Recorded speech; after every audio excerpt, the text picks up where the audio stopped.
Alright, welcome back to Conquer and Commander. This is another game featuring my Adamaro First to Desire deck. For the complete deck list, go to puremtgo.com and look up my article series. The link should be in the video description soon as well. Alright, my opponents are Vorel of the Whole Clade. I haven't seen too many Vorel decks yet, so it'll be interesting to see what they bring. Obviously a lot of counters and stuff like that. The Mimeoplasm, of course, I've seen a ton of, who, some graveyard shenanigans. Sometimes it's just straight up control. We'll see what happens. And then Borborygmos enraged, I'm sorry. He's not soon to be married. He is mad.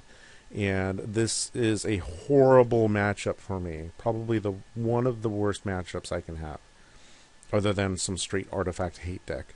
Because Borborygmos loves drawing cards, loves playing cards, or loves playing lands, and having his hand full. So, let's see what happens. I've got 3 lands plus a Howling Mine. This is a keep. And I draw Winter Orb.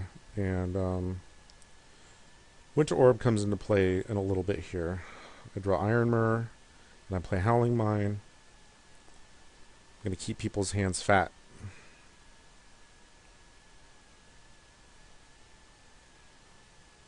It's a bunch of just mana ramp, and I'm going to put Adamaro out there on turn 3. I do draw the Fire Bombers. Rites of Flourishing. So now everybody's drawing, and everybody's playing more lands, right? That's only if you draw lands. As you see in my early game, I don't really draw many lands, even with all this card draw. He Trinket Mages for Skull Clamp, but it gets syncopated, so it is gone. Vorel syncopates it. So Phantom Tiger, I end up hitting Borborygmos right there.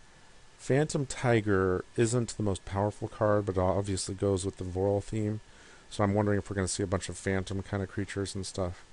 I do not draw any lands, but I do have a Fire Diamond, and like I said, I hit Borborygmos here. And I'm drawing like mana artifacts, but I end up dumping Ashling and Cold Steel Heart. There's a Bloodbraid Elf into Sprouting Vines for more land. Mimeoplasm plays Birthing Pod and gets rid of Trinket Mage for Solemn Simulacrum. Everybody still has full hands at least, so that's good. Vorel plays Gate Creeper Vine to ramp a little bit. I draw 1 land, it's Mikakoro. Sweet. I play Iron Mirror, and I go after the Mimeoplasm because I was worried that he was going to use Birthing Pod to sacrifice Solemn Simulacrum for something, but he just took the damage, so he's down to 33. And then I play Winter Orb just to kind of slow people down. But as you will see, Winter Orb does not slow down this guy at all. He's too angry. So more cards drawn, he plays more lands, and then he plays Crucible of Worlds. Crucible's a good card. It's not the card that allows him to win.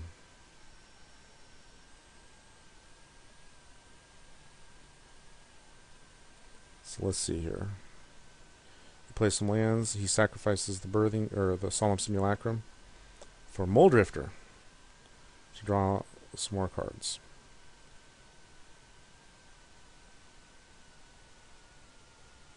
This is one of those games where I wish that I had drawn Anvil of Bogarden just so that Adamaro could hit harder.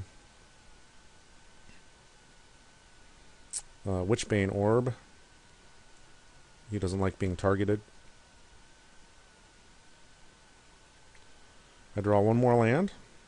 Oh, it's better than nothing. So once again, I go after the Mimeoplasm. It's really the Birthing Pod that is getting to me at this point.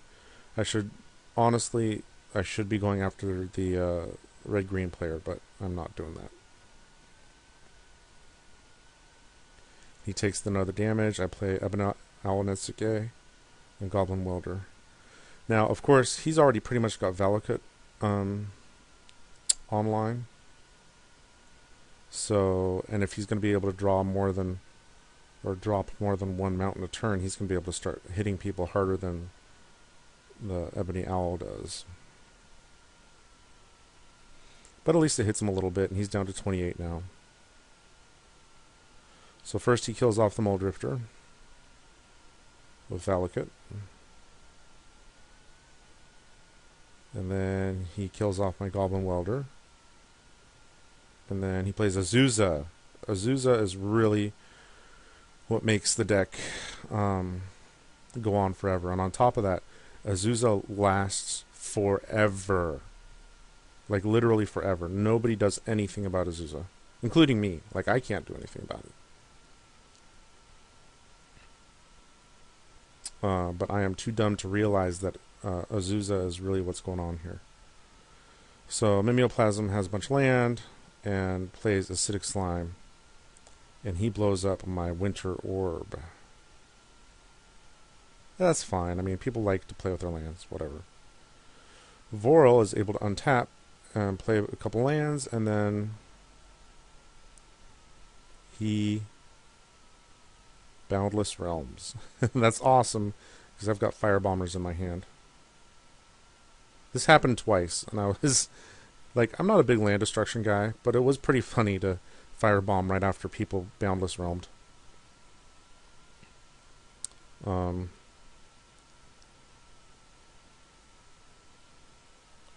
So I first killed in Firebombers. And the thing is, with Crucible and Azusa out there, the Borborygmos player doesn't really care.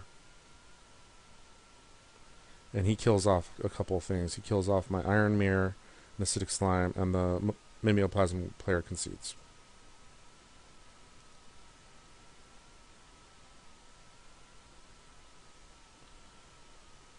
So I managed to play 2 more lands. I'm still at 39. And I play Solemn Simulacrum. So I'm not behind in the mana race right now. And I'm finally realizing, oh yeah, Azusa plus Crucible is bad news for me. And so I'm going to start attacking the Borborygmos player more. Especially because the Vorel deck doesn't look too hardcore. Eternal Witness for Bloodbraid Elf. Plays the Bloodbraid Elf. And cascades into Groundkeeper.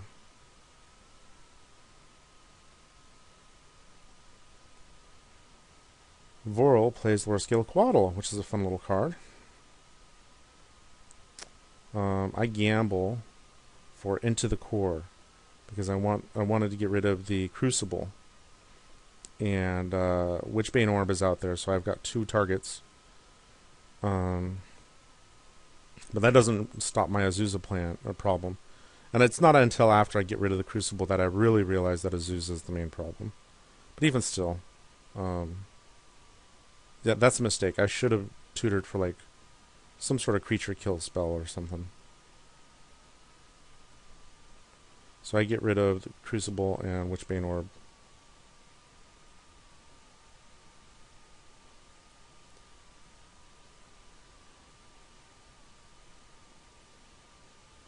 And he cultivates. And Valakut kills the Lower Scale Quaddle. And Valakut hits me directly. And then Borborygmos comes out to play. So, and on top of that, he still was taking damage. So he's down to 16. The Owl is actually doing a good job of hitting people. You know, 4 damage a turn is kind of adds up.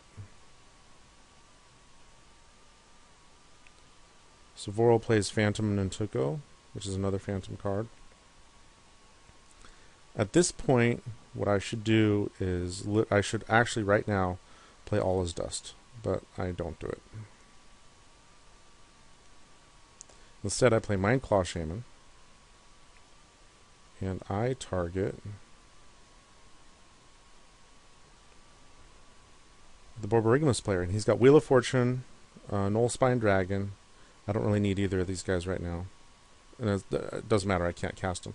Green Sun Zenith does nothing for me, so it's really Green Sun Zenith, Wheel of Fortune, or Creeping Renaissance, so I decide to Renaissance.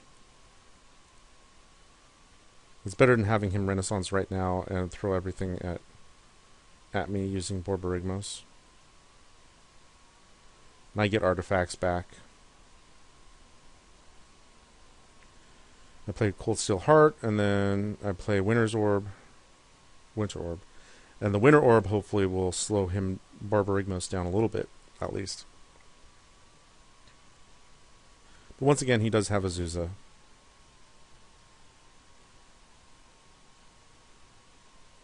Taps 2 land for Life from the Loam. And that's a nice little engine with Borborygmos.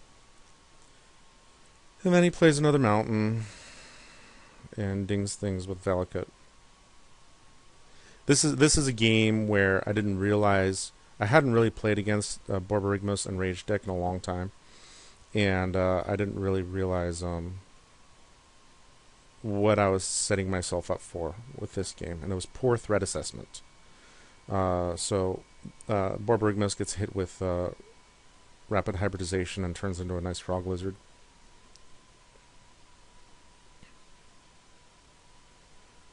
So Vorel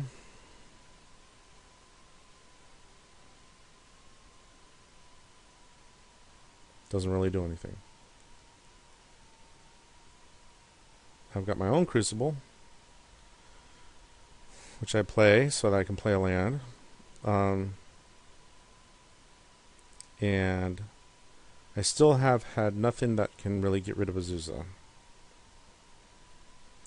That is a little bit of a weakness in the deck, is that I don't have a lot of creature kill. And I don't have enough mana to cast the All Is Dust at this point. Life from the Loam again, so that he can drop a ton of lands into play. And he starts targeting Adamaro with mountains from Valakut. And it takes 3 of them, but he ends up killing him. Oh, and Vorel finally concedes. No, I think Vorel actually had, like, connection problems or something. Now, I thought about... Stop. I thought about playing Weisling right here because... oh, no, at first I All Is Dust. And then I thought about playing Weisling, like I said, because I knew I'd be able to hit him for another couple of damage, but I didn't want to just have it die to Valakut. So I played Solemn Simulacrum to ramp a little bit, even though the ramp doesn't matter as much with Winter Orb out there. And the Simulacrum attack, or maybe, I don't remember what it was, but I didn't have enough mana to play the Weisling, and I tossed it because I didn't think it would last very long. So Borborygmos is down to 8. And he has enough mana to play. And I'm at 26. Well, that's right. He Green Sun's Zenith for, there it is, Avenger of Zendikar. Right? And he's got a bunch of, a whole mess of plants. So I'm at 26, and he's got like 1, 2, 3, 4, 5, 6, 7 times 3. He's got 21 plants. And so if he can only make 1 land drop, I should be able to survive. And on top of that, what I can do is, I've got Anger in my graveyard. I can cast Shah of Nar Isle and send him over there. And so he's going to have to block him with at least a bunch of these guys, or else he's going to take the 4 damage from the Netsuke and die. So I decided to play the Shah of Nar Isle and attack. And he throws 6 plants in there. So he ends up in his upkeep going to 2. Yeah, so now he's at 2. And he ends up drawing into... Oh, first he plays a mountain to kill my Simulacrum so I don't have a blocker. It pumps all the plants. And then he plays Explore, and that's game. So I was close. I had opportunities to take this from this guy, but improper threat assessment, guys. That's really what it comes down to.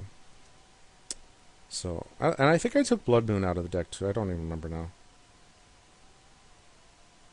Oh yeah, and if I had had one more mana available, I could have attacked with Steel Hellkite, gotten rid of all the plants, and he would have been dead anyways. So I was missing that one mana, that last mana, and I think I know I missed like an extra land drop with Crucible when Rites of Flourishing was out there too. So, you know, guys, it's if you're a better player than I am, you could have won this game.